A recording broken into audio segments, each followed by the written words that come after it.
Hey, I'm Lone, and this is Stillwater. It's a short visual novel where a private investigator gets reeled into a murky mystery, entangled in lies, secrets, and a family curse. I'm sorry, but I can't stay here anymore, Nina. I feel like I'm going crazy. Calm down. If we can just talk it out. So many strange things keep happening, one after the other. Every day, there's this damn dripping sound.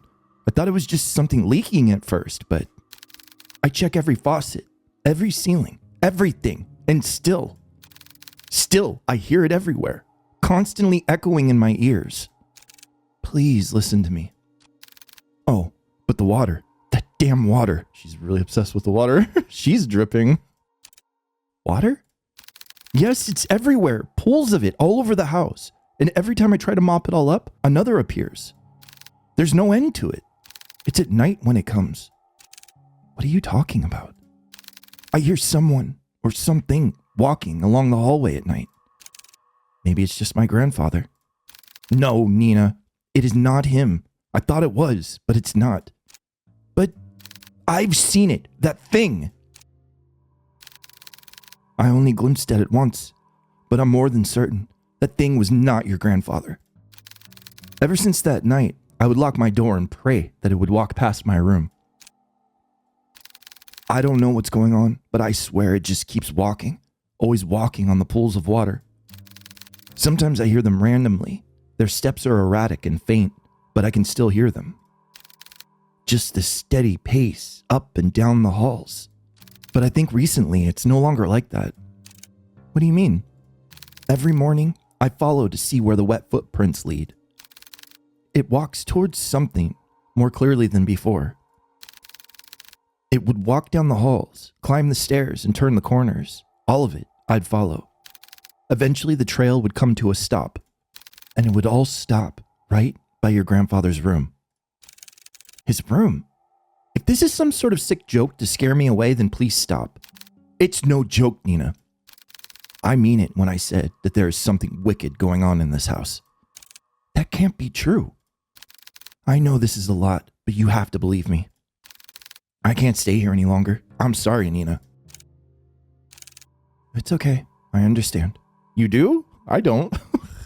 What's happening? Water monster? Grandfather's like peeing all over the floor? I don't know. I don't know. Thank you for taking care of my grandfather up until now, and I'm sorry for all the stress that I've caused you. It's a very amicable way of handling this supernatural situation. I'll be sure to pay you right away, as soon as I... Nina, listen to me. I don't know what's happening around here, but... The woman on the phone cautiously looks around, turning her head constantly back and forth, looking over her shoulder to find, if any, others listening in. She grips the phone so close to her ear in a vice-like grip before speaking again in a hushed tone. Something terrible is lurking in this house. I don't know what it is, but please, as soon as you get back, take your grandfather and just leave this place. Leave? I can't leave everything behind. We have nowhere else to go. Please, Nina, this place is not safe. The rumors, they're true. The curse is real. My family is not cursed. But Nina, at this rate, you and your family will... Enough! A pause. A cold, sharp tenseness strains the call as both women, exhausted and stressed beyond their comfort, try to stifle their growing frustrations towards one another. Neither yielding to the other's thoughts, only leaving anger and hurt to fester through the silence. After what feels like a suffocating stillness, Nina faintly sighs heavily and responds bluntly to the caretaker. Look, I don't know what you heard or saw, but I can't just leave things like this. Whoever or whatever they are, they'll answer to me, and I won't let them have their way. I don't have time wasting my energy on this stupid curse. So, if you can't help me, then so be it. I'll find a way. Nina, my grandfather is all I have left. He's all I have left.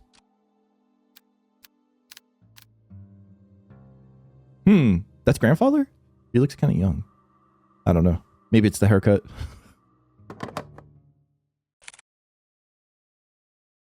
Among the foggy morning, there sits a man at a corner booth. He drinks black coffee and, depending on his mood, occasionally orders a donut. And today, it was just black coffee. Oh man, you gotta go for donuts. Donuts are so good. I swear, I've never seen that amount of paperwork in my life. A freaking mountain worth of it. You're a valuable member of the team, Hugo. My foot. I'm starting to believe that I was bamboozled into joining their agency. Hugh Lorette, age 30, takes a good look at his cup of joe and he chugs it in one sitting. Coffee.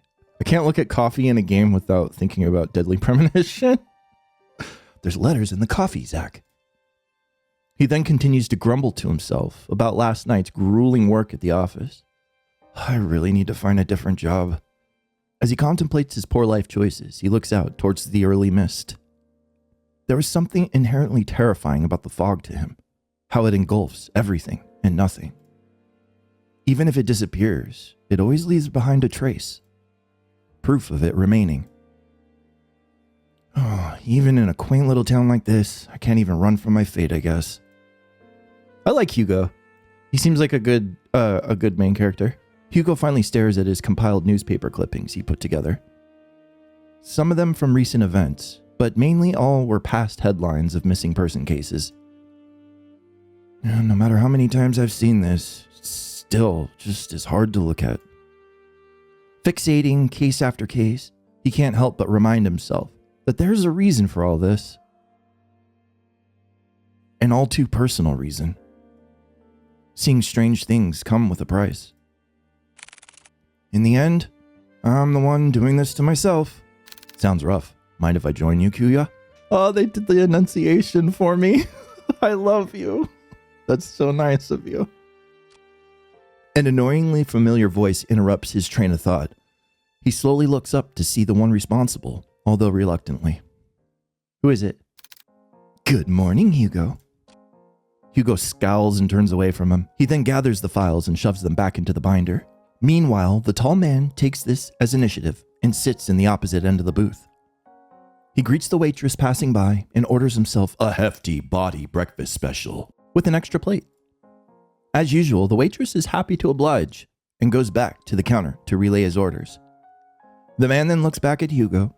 He sees the empty cup and the now jumbled newspaper clippings. All the while, Hugo's trying to ignore him. You really should eat something with that black coffee. Yeah, like a donut. Not ordering donuts today?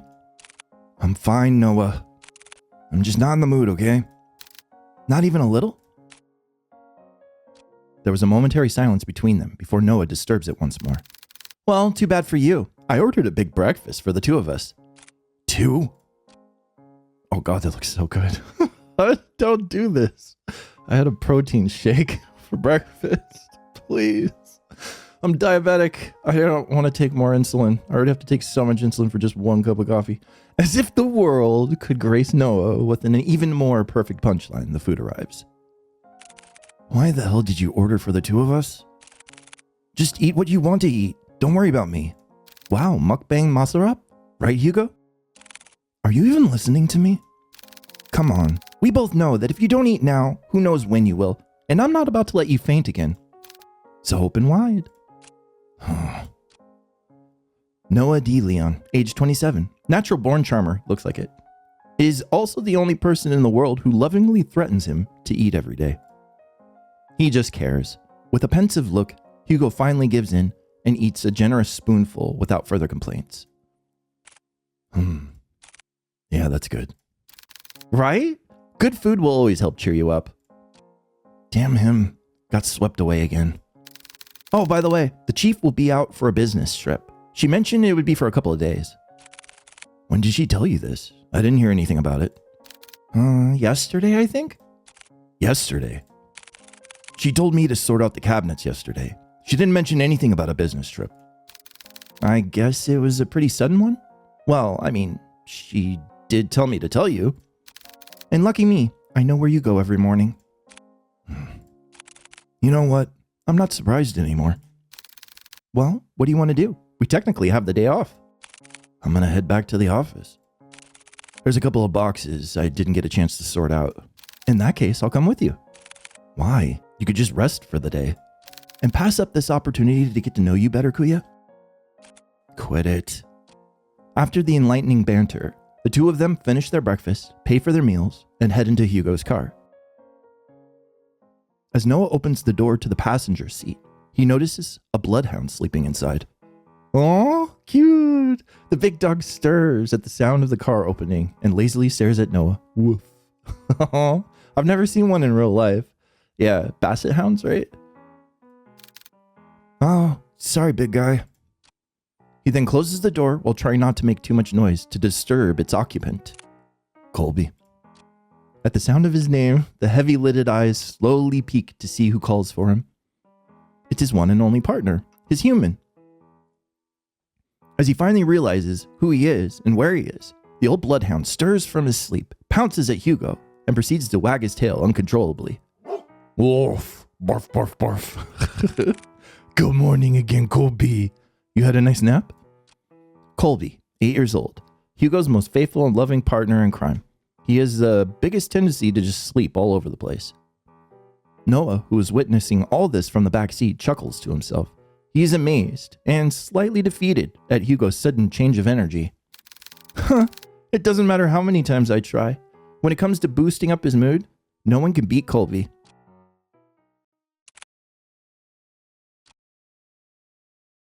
The three headed back to the office. The space is just the same as Hugo left it. A decent, organized mess. To his credit, for the amount of boxes he painstakingly went through, he believes he did a fair job. Albeit, it could have been better. Wow, you really outdid yourself, Hugo. It looks less crowded. Oh, shut it, will you? I said I was going to get to it. Borf. Thanks, boy. Before Hugo could continue to give deserved head pats, he notices someone. A woman stands timidly, peeking outside of a storefront. She looks a bit frantic, and even more restless, with her disheveled and ill-fitted clothes, drawing emphasis to her already visible petite frame. The woman tries to grasp the door handle several times, but stops before she can touch it. Her brow furrows, agitated and distressed about something. So much so to the point that it's preventing her from simply just reaching out for help. However, when she finally makes eye contact with Hugo, she immediately rushes in. I'm so sorry. I know that the close sign's up, but I saw you come in and I... Are you all right, miss? I need your help. My grandfather, he... Is this Nina? Before she can continue explaining, Noah swiftly cuts in front of Hugo and intervenes, in an all too practiced manner. It's okay, miss. We'll hear what you have to say. So please, why don't you sit right over there? Noah gestures to one of the empty seats at the other side of the office. The poor woman hesitates for a moment. She clutches desperately to the strap on her purse, her eyes focusing apprehensively on them and at the sight of the gestured seat. After mulling over Noah's offer, she quickly glances back and nods. The woman then walks towards the corner of the room and sits at the edge of the sofa. Her posture is wary and tense, giving no sign of comfort for even this brief moment of peace. Can you start off by telling us your name? I apologize for earlier. I'm usually a bit more composed than this, but I guess I'm failing at that too. My name is Nina Mortimer. It is Nina. Hello, Mrs. Nina. My name is Noah DeLeon. I'm one of the assistants here. That big guy next to you is our lovely assistant, Colby. And that one brooding over there is our private investigator, Hugo Laurent. I'm not brooding, I'm just tired. And our chief is away on business, but I think we could still accommodate you. So, how can we help you, Miss Nina? For a moment, Nina appeared to be a bit more relaxed, more hopeful, maybe even relieved from this warm welcome. However, she once again tensed up. The guilt and shame came rushing back into her, visible by the creases on her brow, as she again realizes why she's here. I need help watching over my grandfather tonight. Tonight? Yeah, I know this is a strange request, but my hands are tied on this. It has to be tonight. I'm sorry, Miss Nina, but I don't quite understand. Is your grandfather in any danger? I think someone's trying to take him away. Huh? Take him? Miss Nina, I think you should contact the police right away. They're far more equipped at handling this kind of situation. No, they're not. I've tried requesting their help, but they've given me the same answer verbatim for weeks now.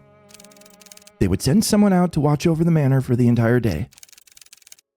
But by the end of the routine, they would always report back nothing unusual. They saw no one else leaving or arriving at the house other than me and the caretaker. And despite telling them in detail about all the letters and all the strange things that have been happening, there's nothing they can do about it but sit around and wait until it escalates even more. I can't wait any longer. Any more of this and it'll all be too late. If only I knew who Lewis was. Lewis?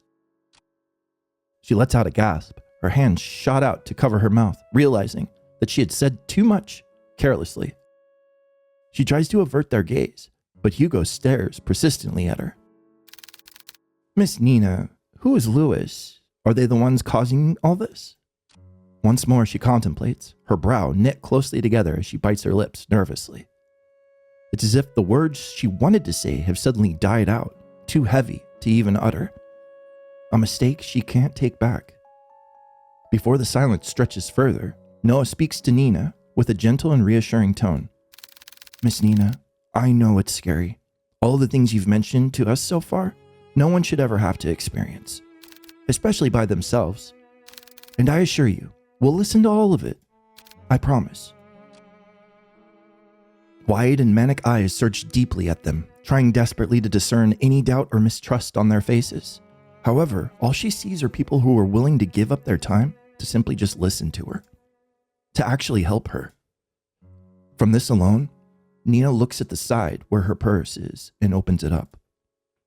Tucked inside one of the pockets, she takes out a single, slightly crumpled envelope with a pigmented red wax seal pressed in the middle. At a glance, Hugo could tell right away that this letter appears to be a bit more worn out and antique. And yet, despite its delicate form, it remains well preserved, well kept. It's as if the letter itself was untouched by time forever, waiting to be opened. Grandfather has been receiving cryptic letters for the past month now. These letters didn't come with an address or a name of the sender. But this one is different from the rest. This one had the name Lewis on it. As she hands over the letter, Hugo notices that her hand is slightly shaking. Nina is still avoiding his gaze, but he knows that she's trying in earnest. But before he could reach out his hand, he senses it. A faint shift in the room, unnoticeable to the others, but all too glaringly clear to him. There's something very wrong with this letter. Is Hugo like a psychic? Might be, or at least psychic sensitive. Suddenly, Hugo recoils his hand away in pain. Like being struck with something sharp, so spontaneously, so memorable, that even if the pain disappears within seconds, a hint of it remains. Something so small, akin to a prick from a rose's thorn. Or more like a paper cut. Are you all right? I'm sorry, I didn't mean to hurt you. No, I'm fine, Miss Mortimer. It's not your fault. It's not your fault. Hugo stares squarely at the cut. A thin red line starts to form slowly at the top of his index finger, trailing down and stopping just above the first crease. A red so clearly visible, it's taunting. That doesn't look like a normal paper cut to me. Let me get you a Band-Aid. It's fine, Noah. I don't need one. But really, it's fine. It doesn't even hurt that much. Noah takes one good look at him before sighing, exacerbated, and sitting back down in his chair, still eyeing on Hugo's hand. Hugo shrugs and returns his attention back to the letter, but this time, luckily, nothing happens. For it to reach all the way out here with just a letter alone is truly terrifying. Carefully, he removes the contents of the envelope and unfolds it. At first, it looks like any other normally written message.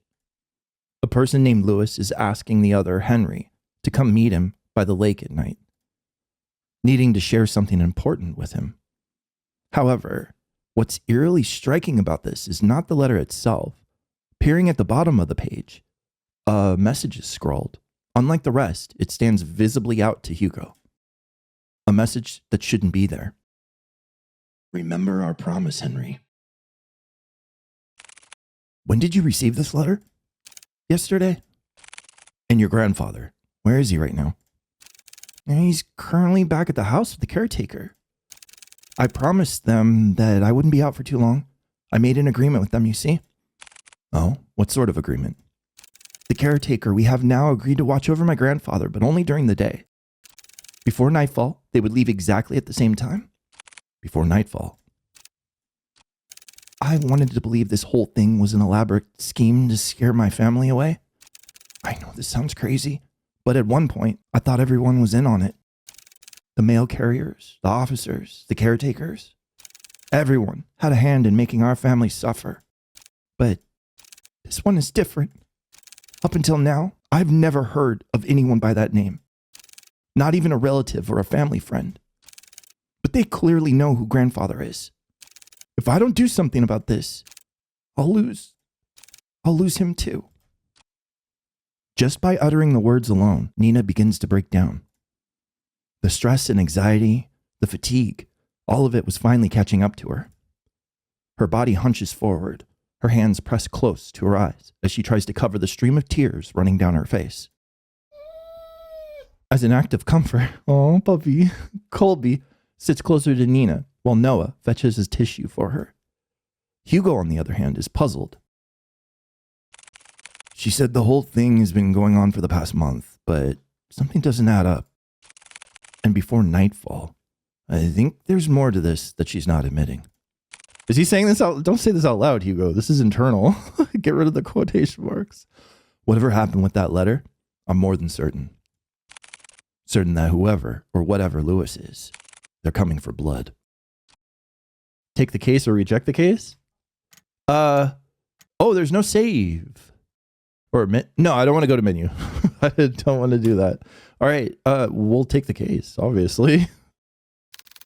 Do you want more tissue? We'll do it. We'll take your case. For a moment, everything goes still.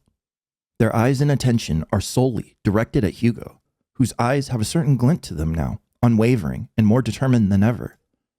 So this is like a personal case for Hugo. It must add up to something that he was previously investigating. Before anyone else speaks, Nina stands up, wipes away any stray tears from her face, and walks up to him. You'll take it? Hugo simply nods. Thank you. Thank you. You don't know how much this means to me. We're glad to help, miss. Nina, please, just call me Nina. Well, Nina, we'll do our best. Nina smiles at Hugo and Noah in gratitude, her eyes renewed with a faint gleam, a hope that maybe things will change for her and her family for the better. However, before heading out, Nina reaches into her bag once more. She takes out a small piece of paper and a pen and hastily starts jotting down something. I best be on my way now. I'll let grandfather know ahead of time that you'll be coming. Also, here's my address. I'll be sure to greet you all when you arrive. And thank you again, truly. She politely bows and then walks out of the office, already reaching into her purse for her car keys. Hugo watches from his desk as she goes to open the driver's seat. Nina looks back at the office window, takes one last look at Hugo. She waves slightly at him before finally pulling out of the parking lot and driving off. Once again out of sight, Hugo turns and looks at his cluttered desk. Still messy, but presentable. I guess I'll have to sort these out later. Again. Car. Car. Why is that funny? I don't know why. Car. Let's go. From so stupid. Why? Why is that funny? I don't know. I can't think of anything, any reason why car would be funny. Holy shit. All right, I'm going off the rails. Back on track.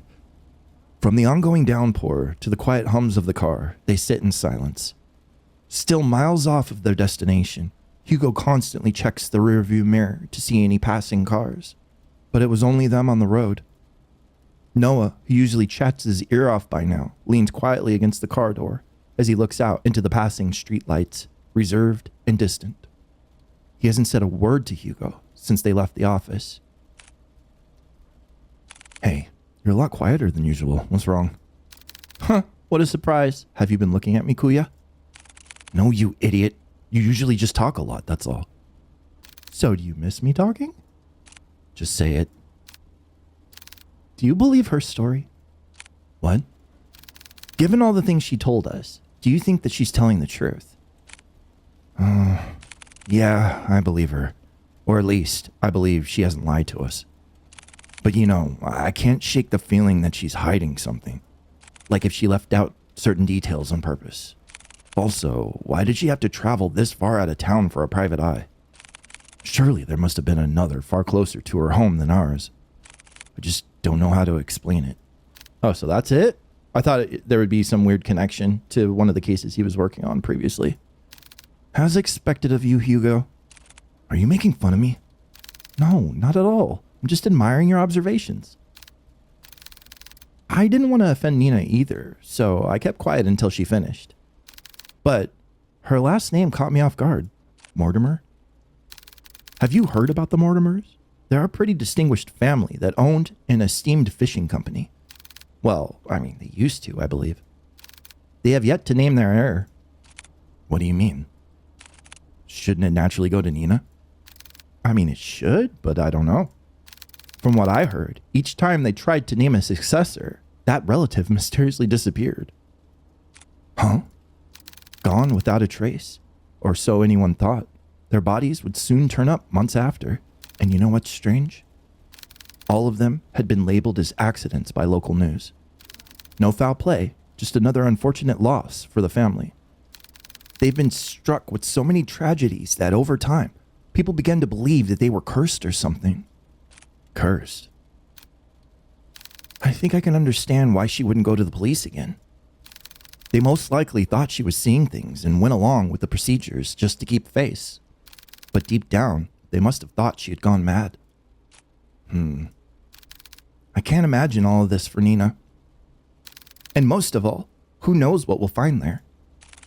Is that why you decided to come with me? Well, partially. I'm more worried about you, though. Me? Why? Think of it this way. I'm the appointed driver. When you decide to do some pretty reckless shit, I'll be there to drive you to the local hospital. Besides, two's better than one. Exactly. I was fine with Colby coming with me. Woof. Well, have you heard that three's better than two? Have you heard that three's a crowd?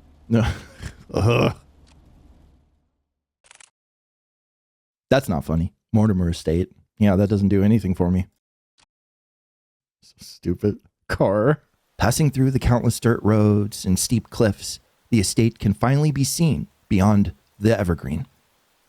Nestled away from prying eyes, it stands tall, magnificent, and classic. Truly a rarity, only afforded to the privileged. And yet, with all its opulence, it looms from a distance. Hugo and Noah could only gaze at the sheer scale of the manor. Its grand stature topples easily over the dozens of houses they drove past. Wow, look at the size of it. I could never imagine seeing a house like this in person. It's almost too surreal. Come on, she's waiting for us. Immediately after exiting the driver's seat, a sudden sharp pain weighs heavily on Hugo's chest. Grasping tightly to his coat, he begins to gasp for air. His vision hazes as he leans close to the car, trying desperately to ground himself. Like a fish drawn out of the sea, he desperately heaves. The air in his lungs escaping too quickly burns as he feels his throat start to strain, drawing tighter the more he breathes.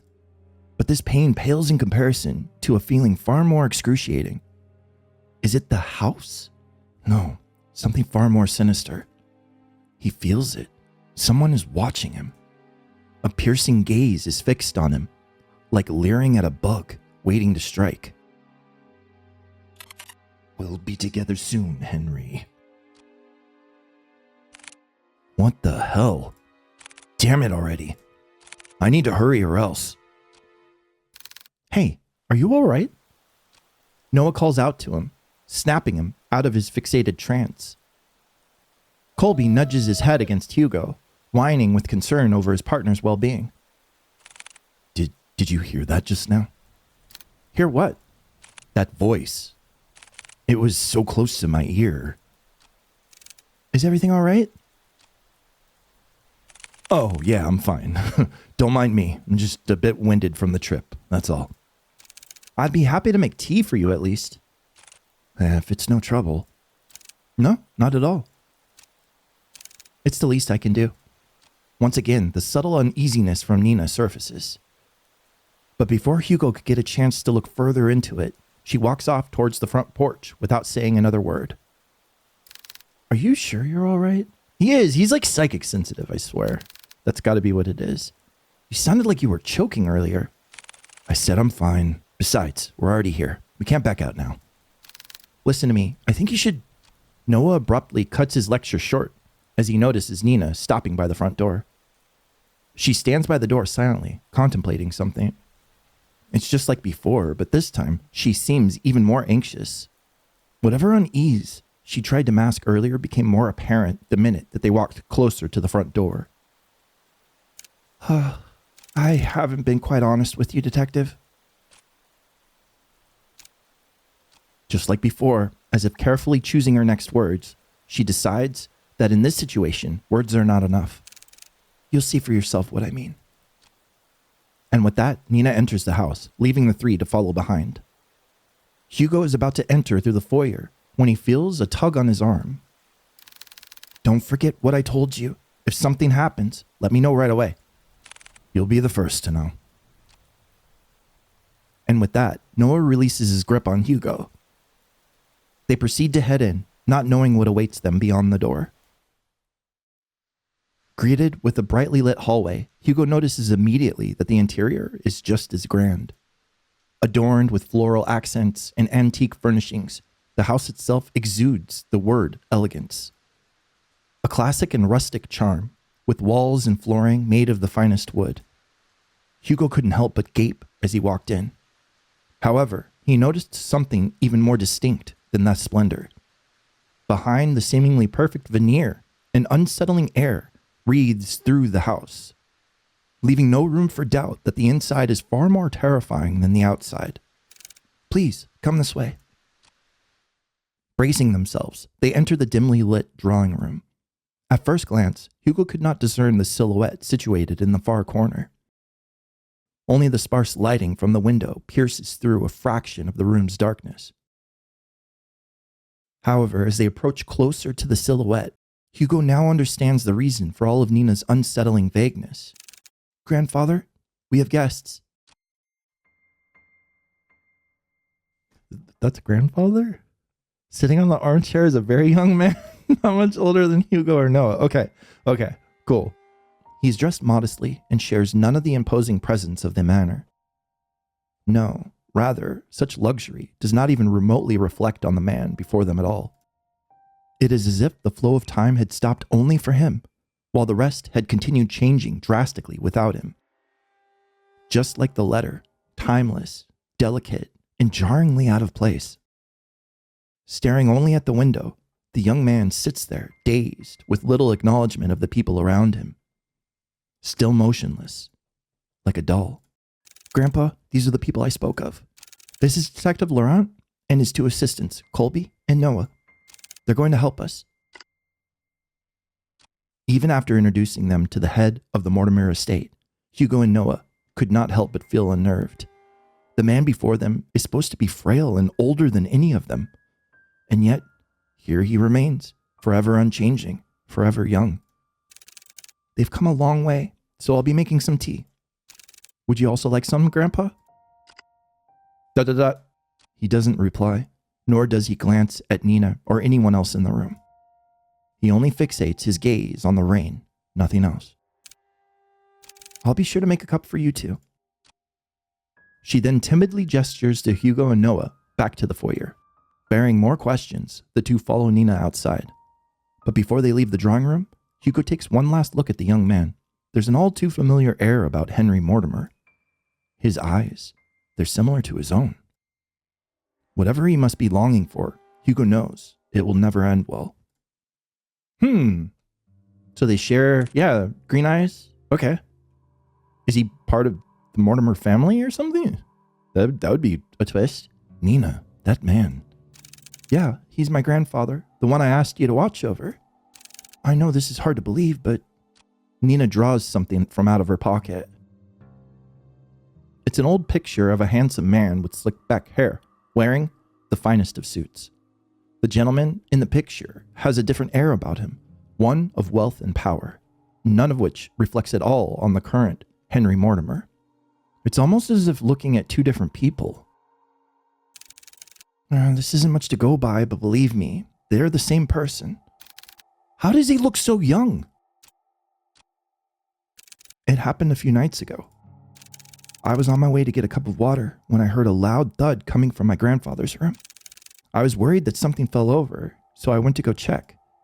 When I opened the door, I found him collapsed on the ground. I rushed to help him, but when I did, he looked so different. He wore the same clothes that my grandpa wore that night. And his face, I recognized his face. He looked younger. So many things were rushing through my head at the moment, and yet I knew he felt familiar to me. I know it sounds bizarre the more I talk about it, but that's what happened. That face. He's like, uh-huh. It's also the same night that I found that letter. It was next to him, already opened. I'm sorry again for all this. No matter who I went to, they either said something was wrong with me or my family. With everything going on, maybe they're right. The pools of water, the letters, Lewis, and now this. I've been ignoring the signs for years and just blindly hoping things would get better if I tried finding solutions on my own. But that's not enough anymore. Maybe my family is really cursed. No, they're not.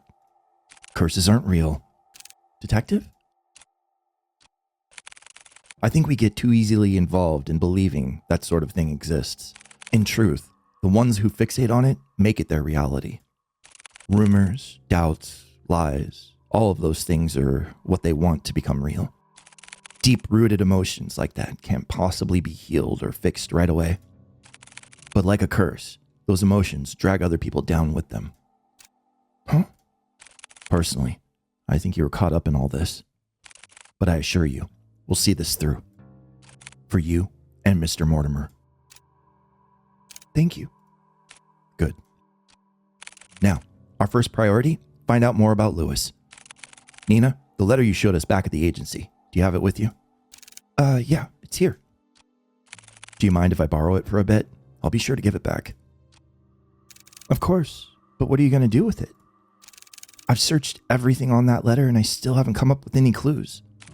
I'll be using it as a reference or a guide, if you will. I'm afraid I can't discuss too much of the process. It's a trade secret and all. Of course. I'll check upstairs, Noah. You and Colby, check the ground floor. Got it. Before he leaves to do his own investigation, Hugo grabs hold of Noah's shoulder. He leans in close enough for Nina not to hear. Keep a close eye on Mr. Mortimer and Nina. Especially Nina. I don't want her to be dragged any more than she already is. So whatever happens, keep her safe. Hugo, you... Fine, but remember to yell for me, okay? I know. Thanks, Noah. I'm counting on you. You too, boy. Aw, Colby. With a final nod at them, Hugo then goes towards the staircase and heads upstairs. Noah stares for a moment longer at Hugo's back before he disappears into the first floor. He then turns to look at Colby. Well, it's time we get to work. Right, Colby? Woof. Investigation start. What's this? The objective is to look around the area for objects to proceed the story. Use the arrow keys to move to a different area. Outlines will appear on clickable objects. At the top right is the hint button, which we'll probably be using. Click it to highlight the object you missed. Cool. So we're playing as Noah. Okay. Mr. Mortimer still sits motionless at the corner of the room, his gaze never leaving the rain.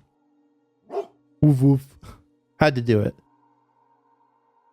Click, click, click, click, click, click, click, click, click. Turn left. Flowers. A delicate arrangement of violets and white roses. They seem to be fresh and fairly new. What's that cabinet? Large bookshelf stands close to the entryway. It contains a couple of photo albums and a few phone books. What's a phone book? No, I'm joking. Phone book is a book that you can purchase phones from. Ooh, that's even older. What the fuck? Like mail order catalogs? Holy shit. Is that it? Oh, telephone. An old rotary dial telephone. It looks like it's still in good use. Oh, you're so cute. Oh, woof woof. His big, huge eyebrows. Fucking adorable. Oh, yep. I just noticed now all the mirrors and not tapestries, but paintings are covered. Why? Frames decorating the walls are covered with white sheets, veiled with a thin lining of dust on top of each one. Yeah, why is that? Wow, there's so many paintings covering the walls. Are there more like this all over the house? Yeah, my grandfather commissioned many back in the day. But sadly, he doesn't do that anymore. Nina, I can't help but notice that the paintings are covered. How come? I did that. I covered them up for my grandfather's sake. For his sake? Yeah, he was pretty obsessed with them, you see. There were times when he would mutter to himself and would just stare at the paintings for days on end. It worried me so much that I had them all covered. Since then, he hasn't stared at any of them. He just sits quietly looking outside. Huh, I see.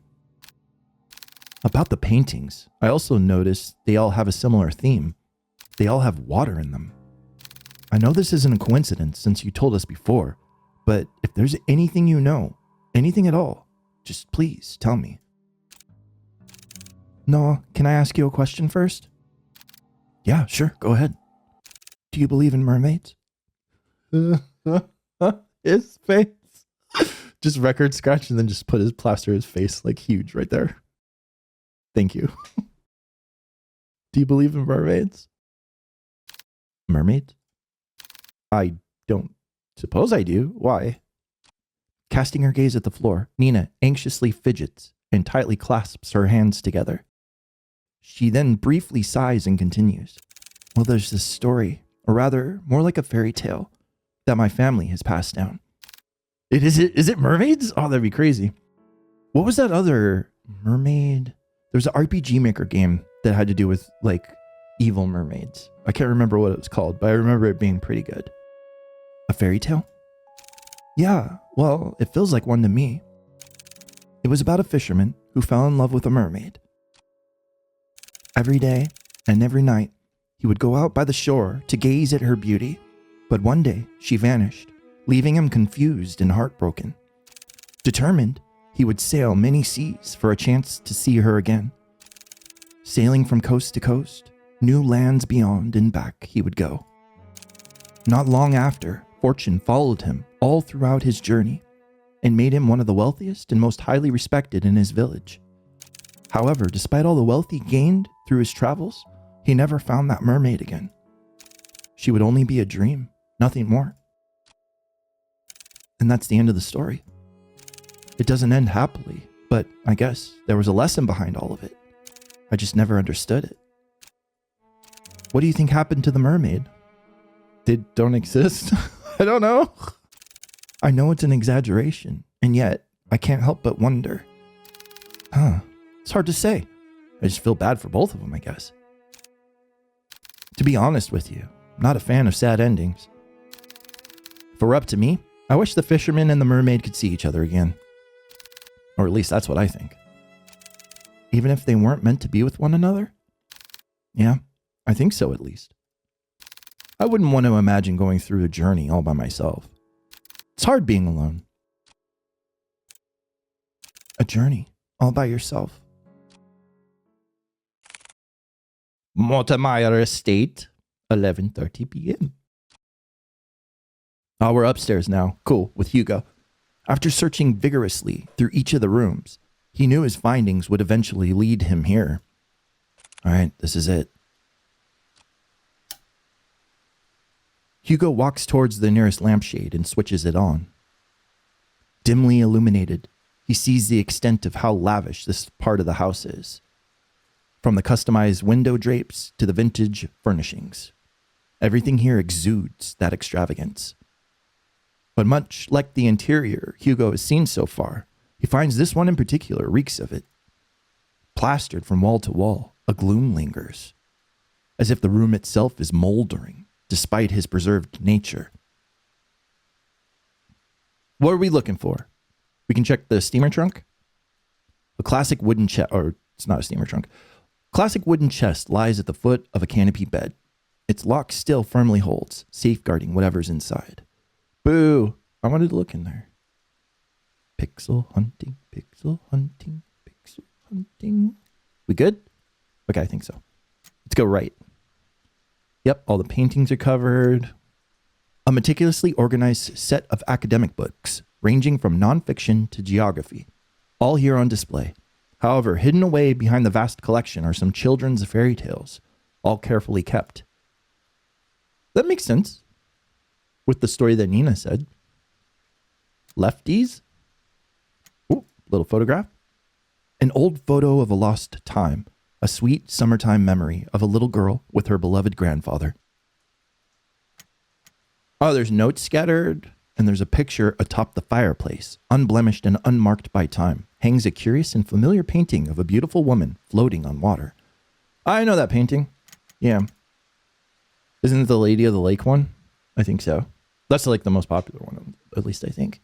A leather-bound journal rests on the edge of the table. Its pages are torn out so haphazardly that the binding itself is starting to fall out.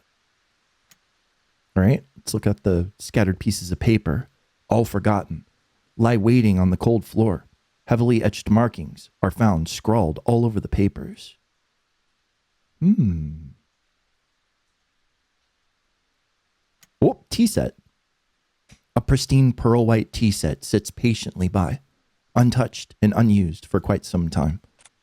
I need to hurry. I don't want to stay here for too long. Montemire Estate, 11:50 p.m.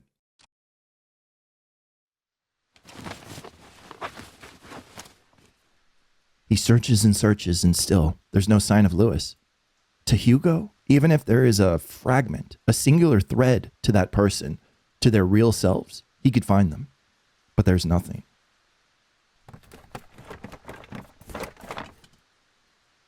Not one thing pertaining to him.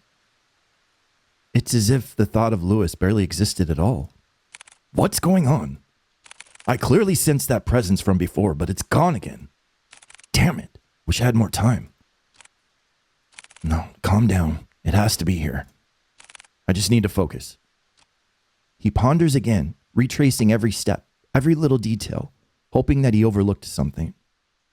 Yet all he knows is that one tangible thing that connects him, that tethers him so closely to this space, and most of all, to Henry, is the letter. Words of promise, of love, all delicately etched into the page, but tainted with a powerful and dark emotion that has been festering for too long. Tainted. From the very start of all this, Hugo believed that whoever Lewis was, they were the ones responsible. He thought he could find them and convince them to stop haunting for good, to bring them to peace and move on. However, this isn't the case anymore. The unnatural force that binds everyone so closely together in this family is not the cause of an angry spirit. No, it's something far more devious than that. He takes the letter out of the envelope. He notices a change within. Bearing no foreboding threat at the bottom of the page, it looks just like a regular letter, or rather, what it once was. A sad, tragic love. Huh? If you can't come, then I understand. Things have gotten more complicated with your mother ever since she found out about us, right? Oh, this is new text at the bottom of the letter. I'm sorry, Henry, for everything. It hurts me to see you so torn up like this. I would never hurt you or drag you along with me. If this is to be our farewell, then can I ask you one last favor? Could you keep my locket? I know this is selfish of me, but I'd like for you to have it. I'd be happy to know that it is safe with you. My heart will forever be yours, Henry. With love always, Lewis. So it was like a love affair? So, this was the true letter? A small warmth emanates from the paper, wrapping closely around his fingers, quiet and soothing. The fragment Hugo was searching for. Lewis, I'm sorry. You were also a victim in all this too. Please, if you can hear me, I need your help. He's a ghost detective. Without warning, the sound of a click can be heard across the room, as if something unlocked itself. Hugo turns his head towards the sound and sees the chest. Unlike the other furniture, its dark and rustic features have not been maintained well, left to rot on its own. Suddenly he stops at the sound of a voice, a sweet voice, whispering to him, beckoning him towards the fireplace. Come here, my dear, sweet boy. I wish I had a save. God damn it. Let's go to the painting. Hopefully I don't regret it. There, mounted by the fireplace, is a painting of a beautiful woman floating on the water. Her pale skin is iridescent, brilliantly prominent against the contrast of the dark, murky water that keep her hidden, keeping her bound to the canvas. Hugo stares intensely at the picture. An empathetic sorrow swells within him, disarming his very senses and forcing him to inch closer, surrendering himself to the sweet song. Poor thing, how lonely you must feel. You were a lot like him. Like Henry. As Hugo approaches closer and closer to the painting, his mind is screaming to run. He sees it. He can finally see beyond the facade of the lady's portrait for what the painting truly is. But don't worry. I can take away that sadness. A deformed creature, a mermaid, floats above the surface, the voice whispers. Large, hollow eyes stare back, boring deeply into his eyes. Her skin is melting, bleeding heavily, this black ichor, as it gushes out of the canvas. Some of it starts to, I made the wrong choice. Some of it starts to hit not only the floor, but at Hugo as well. The black viscous tar clings persistently to him, unrelentless, as they continue to pile up. And then he feels it. What drew him initially to this thing. A deep sense of longing rushes through him, snuffing out what little control he had left, finally embracing this nature. To come home. Take my hand. Without hesitation, Hugo reaches his hand out while his body leans closer to the mermaid. Don't do it, Hugo! She grabs and pulls him in. Not once looking back, he dives and follows after her, returning to nothing. Bad ending. Why am I so bad at this? Beyond the painting. Super. Oh, there were saves. I just didn't go to them. That's wonderful. Let's go again. I'm not leaving it like that. Don't go to the painting. Thank you. No, stay focused, Hugo. I won't let it get to me. Preparing himself, he heads towards the chest and opens it. Inside, scrambled together, are a bunch of notebooks and small trinkets. Hugo continues to rummage through when he stumbles across an old newspaper article. Young man found dead by the lake. Huh? An unidentified young man was found at the morning of blank blank blank, 3 days prior to his death, according to police. This is a 1920 newscast. Ruled as a suicide, police have claimed that the troubled youth drowned himself. This certainly is a tragic loss. An unfortunate event indeed. No claim of his body has been made yet. Lewis. By the corner of Hugo's eye, he spots a bright glint buried beneath the clutter. He reaches for it. Now it's the locket. A locket of brilliant gold shines, unblemished, retaining a timeless luster. Inside its safeguards, a picture of a young man with glasses, smiling brightly. This must be the locket that he was talking about. It's so pretty. I'm surprised it still shines like this. And this picture. Did he put this here? No, might have been Henry. But why would he store it away like this? What should I do? I want to save. Can I just go to the menu and save? Yes, there it is. Okay, cool. I was so hesitant because I thought it would just kick me out to main menu. But that's okay. That's all right. Oh, I could just do it right here. I'm an idiot. I'm a moron. I'm a car. All right, take the locket. I saved. I should probably hold on to this for now.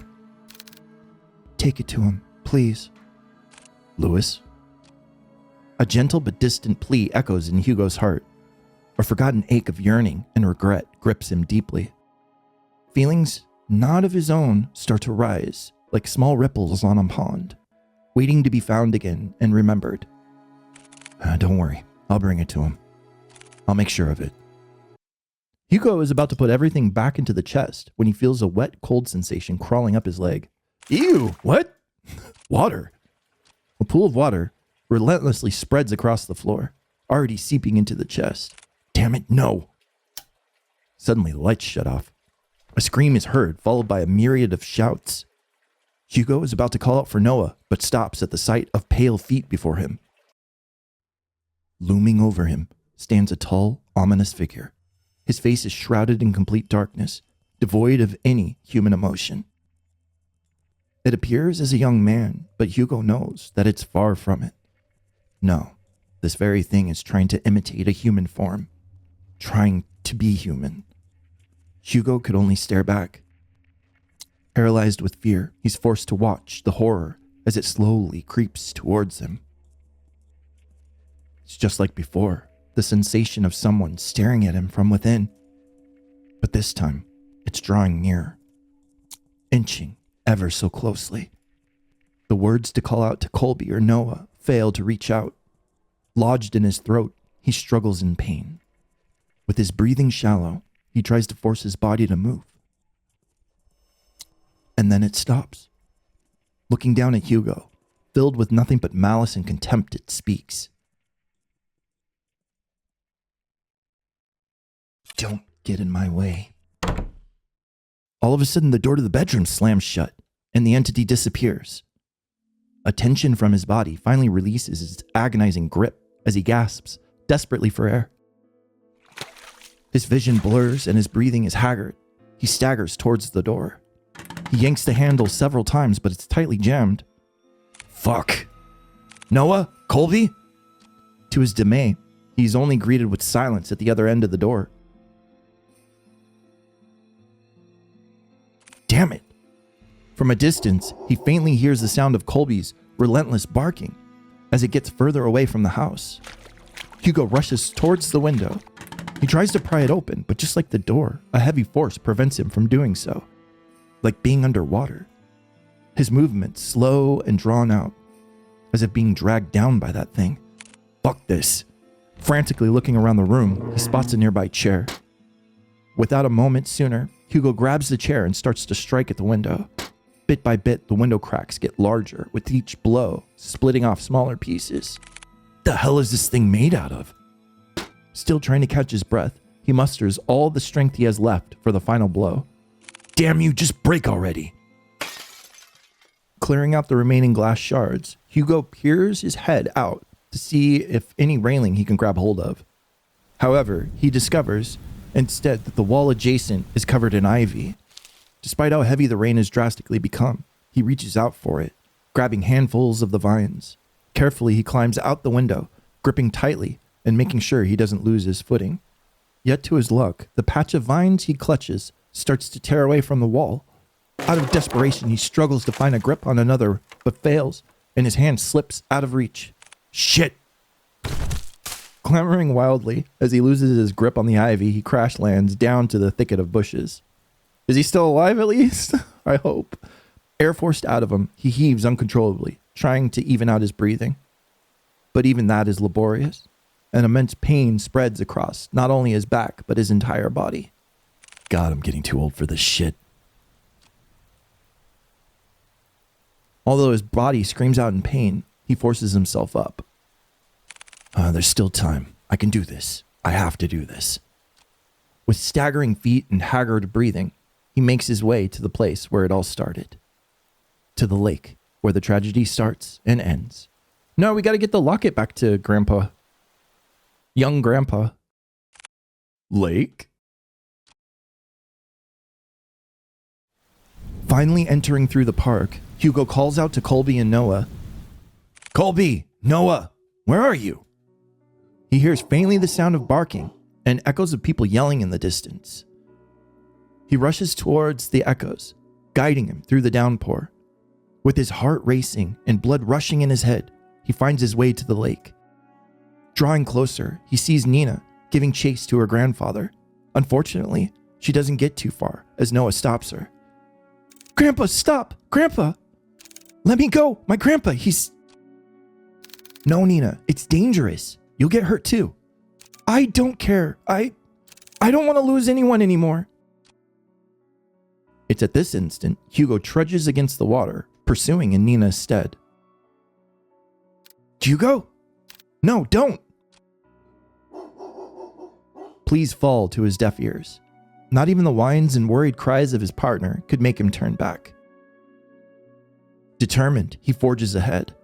Nearing the deep end of the lake, he sees Henry Mortimer, gazing directly into the abyss. He looks even more frail and disheveled than before. It's as if all the life he'd lived up until this point has begun to fray, draining every ounce of himself and surrendering it all to the lake. Before Henry can lean in, Hugo reaches out and tugs at his arm. Mr. Mortimer, listen to me.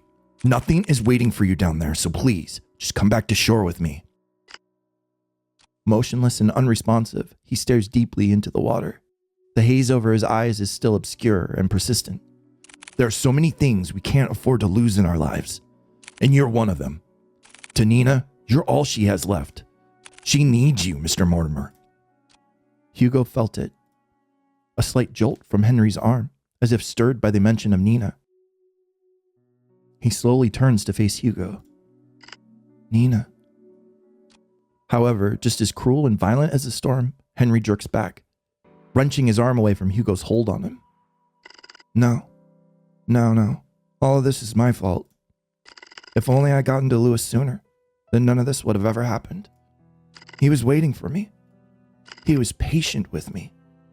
And yet, for all the things he's done, I chose my family over him. He's gone because I didn't pick him." Henry backs further away from the shoreline. "Mr. Mortimer." His manic eyes never straying away from Hugo as he keeps his distance from him.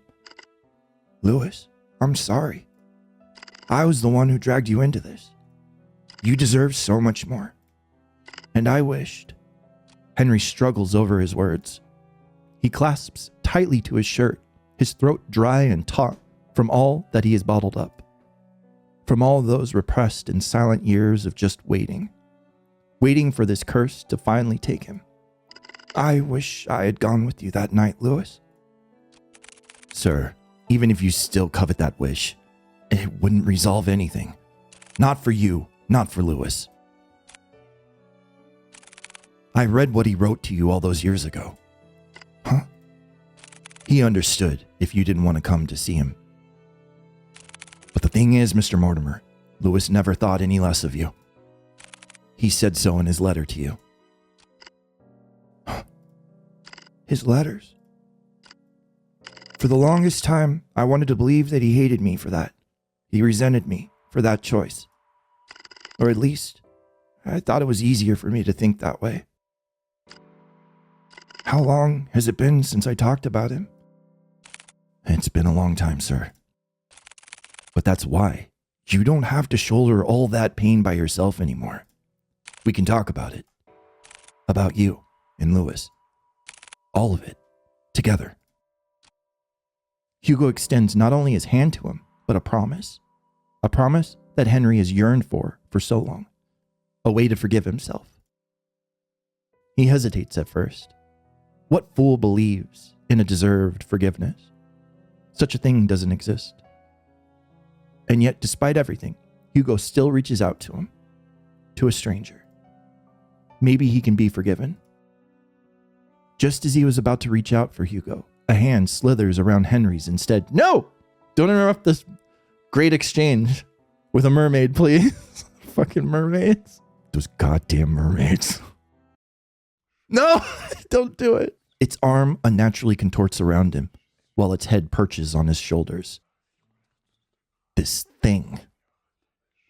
This Lewis is no longer pretending to be human. Oh, the mermaid is actually Lewis. Okay, I think I understand now. So that was where the curse was born out of his decision not to like meet with Lewis, and all the, like, that bitterness and anger took him over and generated this like family curse. With piercing cold green eyes, it glares directly at Hugo, mocking him, cursing him, wishing nothing but despair. We can be saved. We can be forgiven. There is only one true way out of this. I will share with you the most happiest of endings. I don't trust you. Before Hugo could reach out for Henry's hand, he disappears into the water. Mr. Mortimer! Without hearing the anguished cries and desperate pleas, Hugo dives in after him, into the abyss.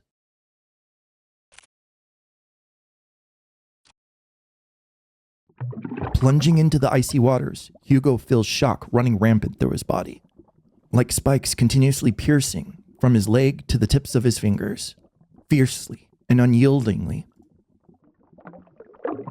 His chest tightens and his heart aches as he begins to kick his legs, hoping whichever way he goes, he'll find his way to Henry. Swimming deeper and deeper in, he sees faintly a figure slowly descending into the darkness. He can't talk underwater.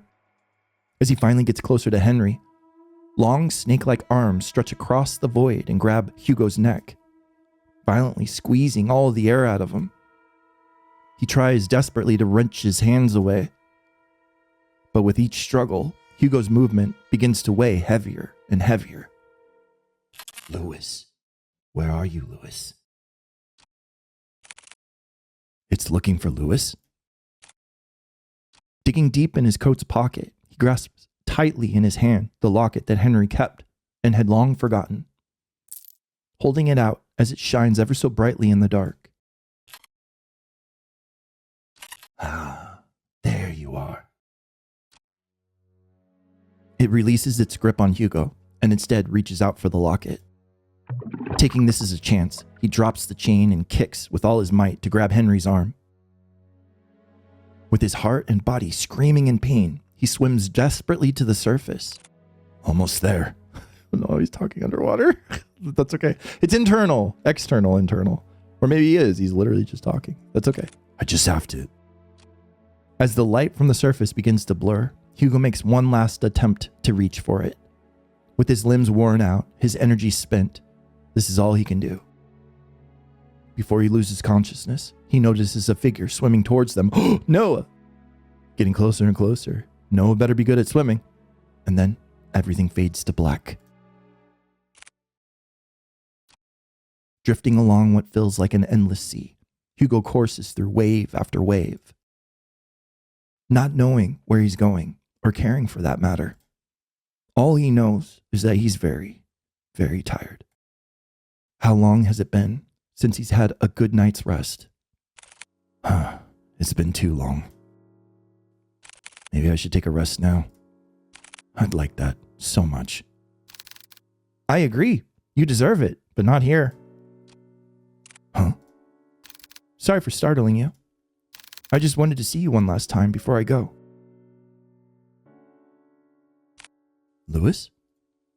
You've done so much for me and Henry. I can't thank you enough. Hey, no worries. I want to thank you for watching over me. And also, I want to apologize for my remarks from before. I really thought that I had things figured out once I found you, but you know how that turned out for me. It's all right, really. After all this time, I didn't think anyone could hear me, especially Henry. Lewis. I was worried about him for a long time. He always wanted to keep me away from his personal struggles, to keep me safe from them. But I was too stubborn for my own good. Honestly, I don't regret it. Any of it. Even if I could no longer reach out to Henry. Fate weaved its thread back to you, our tangent, connecting us once more to this very moment. And for that, I am forever grateful to you, Hugo. Yeah, you're welcome, Lewis. From a far off distance, Hugo hears a voice crying out to him, beckoning him to return. Well, they're waiting for you. I guess they really are, huh? Take care always, Hugo. You too, Lewis. The lake. With his eyes closed and his senses still returning, he feels constant tugs and licks of a certain bloodhound, whining as he tries to wake up his partner. Hugo? He also hears another familiar voice, too annoyingly close for comfort. Eyes shot right open, he jerks up. Confused, Hugo looks around before he coughs up the remaining water in his lungs. Are you all right? Noah starts to pat his back, while Colby continues to whine over Hugo. What happened? Where's Mr. Mortimer? No, he's safe. So is Nina. They're both okay. The police and the ambulance should be arriving soon. Oh, thank goodness. Isn't there more you have to say to me? Instead of thank goodness? I swear, you don't listen to a damn word I say. I'm sorry, Noah. Exhausted, he lets out a sigh and then continues to pat Hugo's back aggressively when someone approaches them. Detective Laurent? Oh, Nina. There's someone I want you to meet. Oh, he's old now. The curse is lifted. Behind her stands an elderly man. Still good looking. Frail in stature, he timidly looks to the side pensively as he ponders to himself. Although his youth had long faded, his eyes were what catches Hugo's attention. They're no longer a piercing, vicious green. Only eyes just like Nina's. I wonder what the green eyes have to do with Hugo also. I'm kind of not familiar. Maybe like Hugo is like slightly supernatural and that's why? Or because he's sensitive to supernatural stuff, that's why? It's hinted at, but it's never directly confirmed. So, yeah. Hello, Mr. Mortimer. Detective! I never got the chance to say goodbye to him. I always thought about it every day. What if Lewis lived on in this world? What if he stayed here a little longer with me? Is Lewis really a mermaid? So he was searching for him? Like he fell in love with a supernatural being? I'm a little confused at the plot. I don't know. Maybe if you guys have any like insights, you could let me know in the comments. This is before editing too. Like once I edit, I'll probably catch on to a lot more of the story plot points as well. It's because of that constant mindset I dragged everyone down. And I kept hurting. Not only me, but Nina especially. I was the one who kept hurting her. The one to blame for all this. But you, someone that I've never met, still went out of your way to save me. Not knowing my burdens or my faults. Thank you. Hugo reaches out to Henry and smiles brightly at him. It's my pleasure, sir. But before he lets go, Henry tugs at Hugo's hands one last time. I hope that someday you two will overcome it.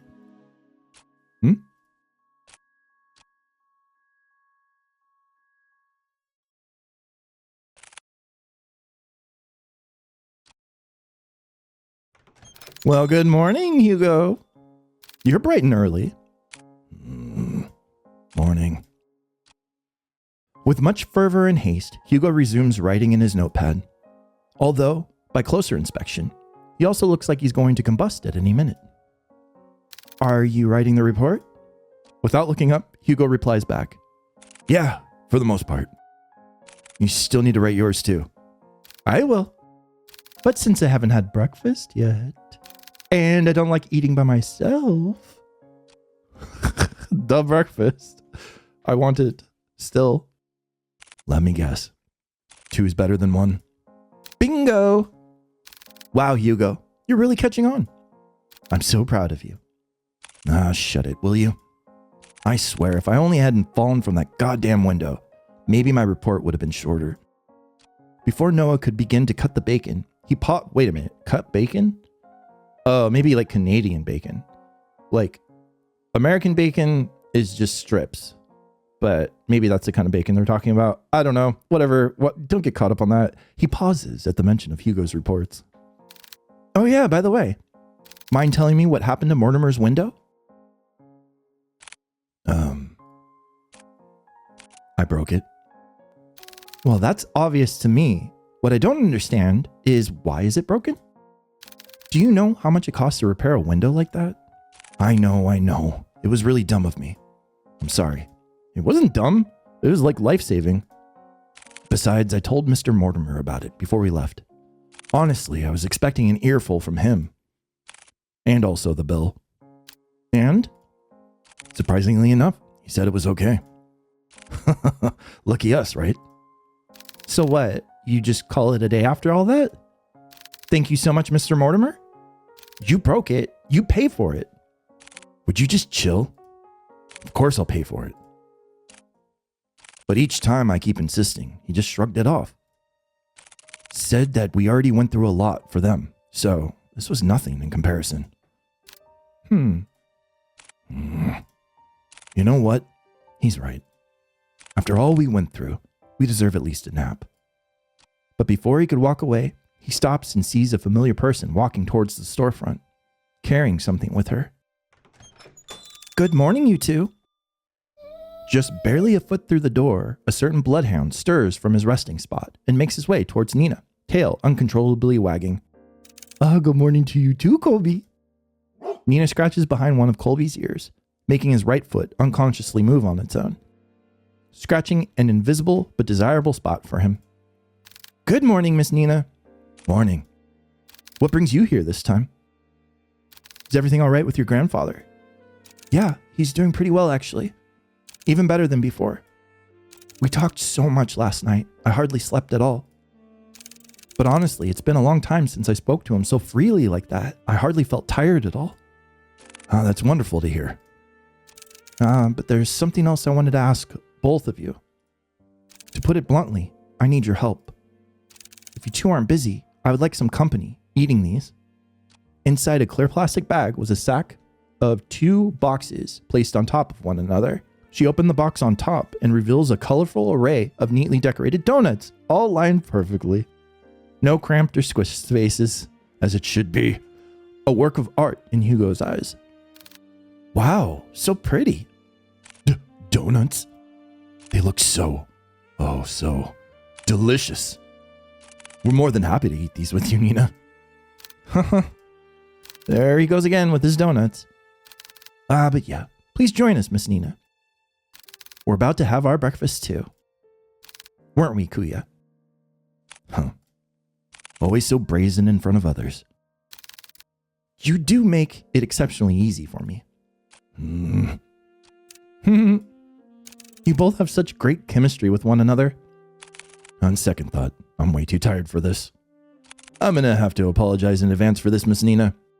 But truthfully, I've been running on last night's coffee, and I'm about to pass out any minute now.